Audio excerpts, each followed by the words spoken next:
Hey everyone, today we're going to cover a very important topic in the recent few weeks. That is, the oil price has been rising dramatically from $80 per barrel to roughly about $120, $130 per barrel.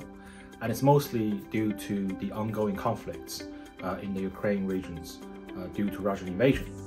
And with Russia supporting more than 20% of the global energy markets, there are concerns and fears that the supply chain will be disrupted and there will be short-term fluctuations and uncertainties in the energy markets. And in response to that, a lot of the energy stocks, such as oil and gas companies and also pipeline companies, are seeing their share prices rising dramatically. So in this video, we're going to talk about why a very high oil price is actually going to be detrimental for a lot of the energy stocks in the medium to long run. Now, the short answer to that is when oil and gas companies start to assume a very high oil price for their future planning, that is very likely result in higher costs, higher capital spending. And because oil price is very volatile and very cyclical, it's very likely that for whatever reason, oil price in 2 years' time or in 5 years' time may go down from 130 to 80. And as a result of that, a lot of the planning that a company has been making for the next 5 or 10 years will become outdated. Hence, in that situation, what we will have in the end is companies have very high costs, hence very low profitability because oil price goes down, and also they've spent a lot of money in capital spending. So basically a lot of waste. And this has been the case in multiple cycles previously. When the oil price goes up, in the short term, people will assume that it will be transient. However, it's very likely that the oil price will stay at an elevated level for a reasonable long period of time. And that's when people are responding to the high energy prices passively, and they start to making unreasonable plans. They start to assume that the oil price will stay at that high level, which basically means that these people can justify overspending in drilling actual volumes or overly spending on capital expenditures, which may in 3-5 years time down the road begin to bite back to these companies' decisions that they're making at the moment. So what we are arguing here is actually quite contradictory to conventional wisdom. So the common sense is these companies, they sell oil and gas, and the prices of what they sell goes up. That means they will make more money. However, these are highly intensive companies in terms of capital intensity. So they usually need to spend lots of money 3 years in advance so that they can drill that volume 3 years down the road. So there's always a mismatch between what you see in the markets today, spot markets or future markets for oil and gas companies, and versus what they're actually doing on the ground today. Also, at the same time, how they sell their products is they use a mix of spot markets and future markets. What that means is basically if I can drill the oil out of the wells today, I can sell that in the spot market and the price will be quoted by whatever the price is today at spot. Or a lot of the times the companies have already secured the future contracts, meaning they negotiate with the buyers and they agree in advance a price for the oil companies to sell the products to the underlying buyers. And in that case, they will be using and referencing the future curves, i.e. if the oil price today, even though it is at 130, however, the future price in 3 months' time will be $100 because people are not believing that that high level of oil price will sustain. So the oil companies use a combination of spot and futures. However, if the price sustains for a reasonable period of time, a lot of the reactions in the end will be the oil companies will assume that, okay, 130, 150 oil price will be sustainable in 3 years' time or in 5 years' time. And they look at their cost and they say, okay, now today, on average, it costs me 80 to produce the oil that I'm selling. And actually with 130 oil price, I can allow $100 cost on average per barrel. So in that case, people are responding, people are late to the cycle.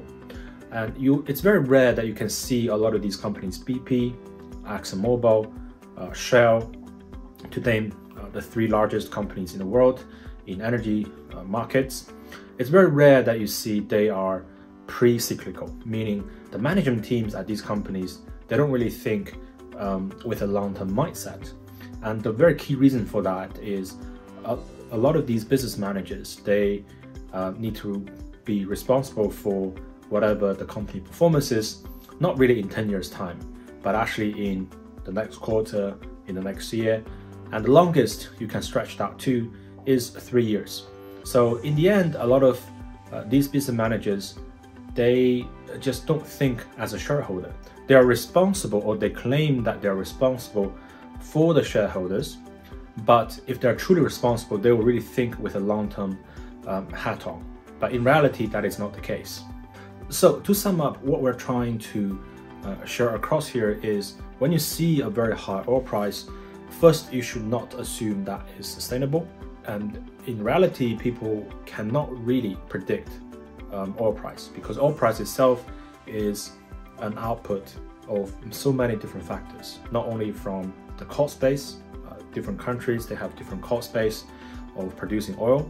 Countries like Russia or Saudi Arabia, the cost of producing oil in these countries are much cheaper, whereas in countries such as US and Venezuela, the cost of producing oil is slightly higher. So not only the oil price is determined by the cost curve of producing oil, but it's actually also controlled by geopolitical reasons. For example, you have OPEC regions, they control the output. So in order not to flood the market, every year they say, okay, this is the amount of oil I'm going to produce, and I will review this every 3 years, every 5 years. So it's almost like a collective mechanism where people come into a table and say, this is the demand for oil, this is the output for oil. So even though I can just, overnight decide to double the oil output, but I'm not going to do that, because if I do, that will reduce the oil price dramatically. So it's actually a very, very complex subject. When people are trying to predict oil price, it's mostly luck, and also most of the time it's just putting a finger in the air. And in the end, oil price is one of those things that people find it very hard to predict accurately. So that's why I believe that when people are assuming the oil price will sustain at a very high level for a very long term, that is usually a very dangerous and worrying sign, because business managers in all companies, they make decisions passively. They always respond to what they see. They don't actually proactively want to be pro-cyclical. They're always late to the cycle.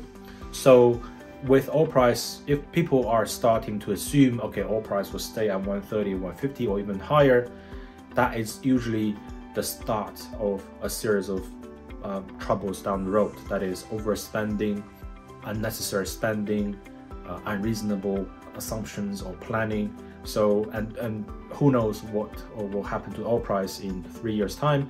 And just for the sake of argument, if it goes back to 100 or 80, then all of a sudden people are waking up and say, okay, what I did 3 years ago about all the assumptions I make actually turn out to be very wrong.